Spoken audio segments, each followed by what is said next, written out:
What is going on, everyone? I hope you guys are having a wonderful day. Gonna talk a little bit about everything today. Talk a little bit about the Trans Am, talk about the Cowmaro, which is up at RPM Motorsports, and we're gonna talk about the Duramax, which is sitting right outside. So we're just gonna cover everything, what the plan is, where we're going forward, and got a little racing footage of the Duramax. The Duramax was out there messing people up on the street.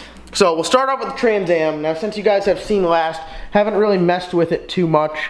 Kind of, you know, ever since we got the radiator out, that's kind of where we stopped. We got a little bit busy with the cow. But I think what we're going to do next, we're going to take off the fuel rails, the intake manifold, and start to get rid of all the other wiring and junk. And then we're going to move to the interior and gut the interior, kind of like a race car. Now, these windshield wipers, if you do know how these work, these suckers here have been kicking my ass to get off. There's a special way to get these off. I just watched Jeff do it today at the shop, but these suckers right here do not want to come off.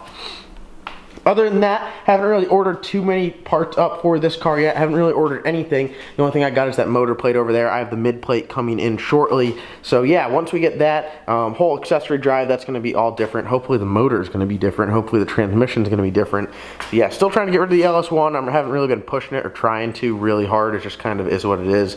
Really no rush to get it gone, but yeah, that's kind of where we're at with the Trans Am. Haven't got too much stuff ordered. Kind of took a back seat when some shit hit the fan with the cow.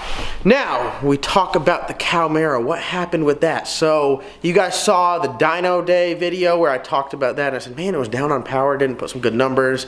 Thought it was a wastegate issue. We went over the wastegates, checked everything out. Still didn't make good power at the track. We knew there was a boost leak somewhere. I went through the charge system. I got a lot of comments. I appreciate all the comments. You guys helped me out trying to tell me what to do. You guys are like, you know, you shouldn't run your car like that, and you know there's a boost leak. Why would you run it? And man, you know, that turbo system's inefficient. That's why you blew the charge pipe off. Well, I blew the charge pipe off because I'll tell you why. I wasn't getting any boost to the engine itself. It was escaping through the massive hole in the intercooler. So what I did to counteract that boost leak was keep the gate shut and make more boost at the turbo. So I might have been only making 16, 17 pounds of boost to the engine, but that turbo was probably putting out a good 40 pounds of boost. It was trying. I made that pass in the car, and I wish I had a GoPro in there because it has never sounded like that before. That turbo was working out. It was trying to make all the boost. And then right there is where, I mean, the turbo kit is extremely efficient. You guys will notice it makes a ton of power. It performs well. It runs great at the track. The intake air temp issue was a direct correlation to the intercooler issue. So we should be getting that figured out. I got some parts on the way. I'm not going to reveal exactly yet what we are doing, but I got a number of parts. They should be here. You guys are going to see this Friday. The parts should be here Monday. Some of them are already arriving at the shop, but we are going a slightly different route. Obviously not taking the turbo off, just with the kit itself, make some adjustments, try to be a little bit more efficient, and really try to put the gap on some people this year. That's what it's all about. So then let's talk about the Duramax.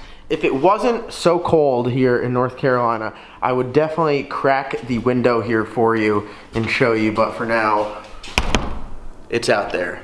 So the Duramax itself is good. I got a lot of stuff to do for it. As you guys can see here, I've said before, my boy Eric hooked me up with some wrap. I need to get that done. I need to put the wrap on the vehicle. I can't tell you what colors it is. Got to keep that a secret, but I do have wrap for the vehicle. And then the world famous, God, it's so heavy, most expensive exhaust tip right here. This will be going on shortly. I get a lot of questions about why this isn't on the vehicle. Honestly, I've just been so busy running around.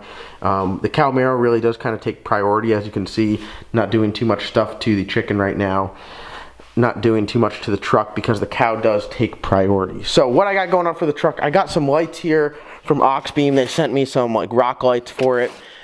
And I got the tips and the wrap. So some changes to the truck. Definitely is going to look good. But for now, I mean, the truck is running strong. I got the delete through RPM Motorsports and NCB Diesel. It is absolutely great. It makes a ton of power. It drives better. My fuel economy is ridiculous. And it is fast. Man, it is fast. So the other day, I'll give you some backstory and show you the video. We were going, my dad was in town. He was driving from Florida up to Pennsylvania. So myself and Wes were heading out. We're going to go grab dinner with him.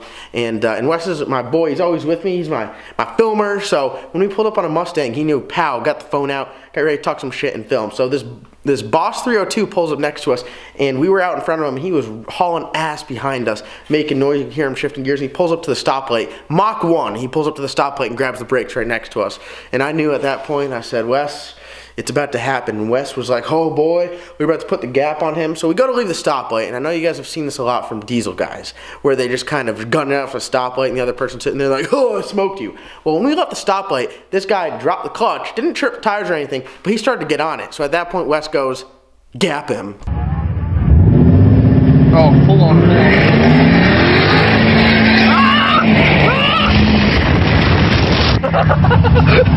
And you don't have to tell me twice. You have to tell me twice. So in the video, if you hear distinctly, you could hear that Coyote, that 5-liter, start to go up in RPM, start making that awful noise that all Mustangs do, which is just like the sound of them trying to make horsepower, because you know they just can't make any good power. So he guns it. I lay into it. It puffs out some black smoke, start rolling coal through the intersection, and the boost comes in. It didn't blow the tires off. My truck normally blows the tires off if I just go watt. It didn't blow the tires off, so I laid into it. I kept going. He went to do the 1-2 shift. The truck just, pow, second gear, walks away from him. So I posted up on some forums talking shit, as I always do, and people are like, oh, dude, every diesel guy does that. Well, listen, I wasn't that guy.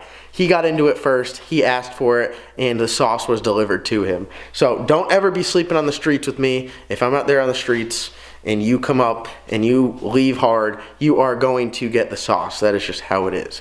But other than that, I mean, the truck's good. Performance mod-wise, I don't have too much planned. I might do a lift pump in the future. I'm not doing a CP3 pump. I'm not doing a turbo upgrade. There was some discussion about trying to trade it for a dually, but the way I have it, I pretty much have that truck customized to the way I like it. I got it lowered. I got it on some wheels. I think it looks pretty good. We'll get the paint touched up on it, get the wrap on there. Can't tell you any colors, like I said, but I think it's pretty sweet right now. It's a perfect tow rig. It's honestly, it's my dream truck. I always wanted to have a truck like that, so now that I finally got it, it's kind of surreal. Super excited about it. I love it. I love everything about it. It is my daily, so I try not to mess with it too much. But just the delete itself, we get a bunch of calls up at RPM Motorsports about the delete. Man, I went from getting like 12 miles to the gallon if I drove super conservative, where I can kind of rip around, I can kind of get into a little bit, and I think right now I'm getting like 18.5 miles to the gallon. So to say that it's worth it is definitely an understatement. It's going to pay itself off in a year for how much I drive. Towing with it is an absolute dream. Before I used to get 9 miles to the gallon when I tow. If I'm on the highway, I'll get 17, 18. That 18 miles that's getting right now, that's like city driving. I say city driving, I live like kind of out in the sticks of North Carolina, but hey man, it is what it is.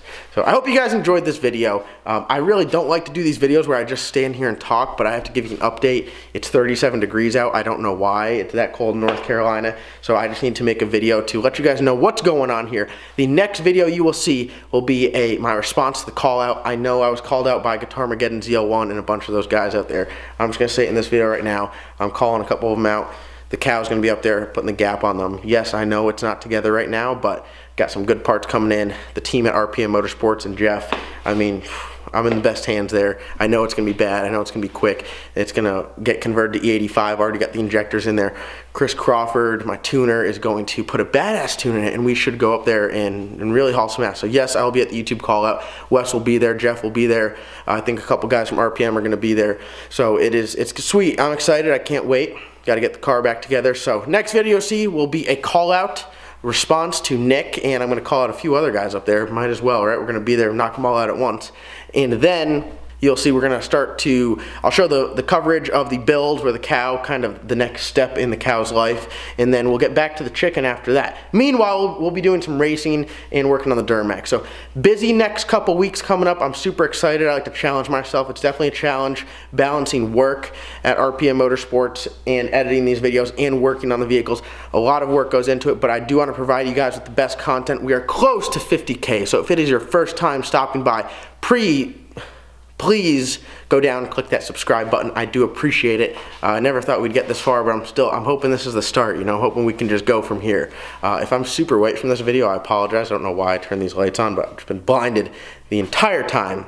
Other than that, link in the description, my merchandise. I got merchandise and key tags. Also, I'll throw down the link to the RPM Motorsports page for their merchandise, because we got some badass shirts out through RPM Motorsports. I'm wearing one right now. I can't show you the back, but it's pretty killer. Other than that, I do want to thank you guys for watching. Like always, comment, like, subscribe. Sorry there wasn't too much action in this video. I promise the next few will have some action. Other than that, thank you guys for watching. We will see you next time.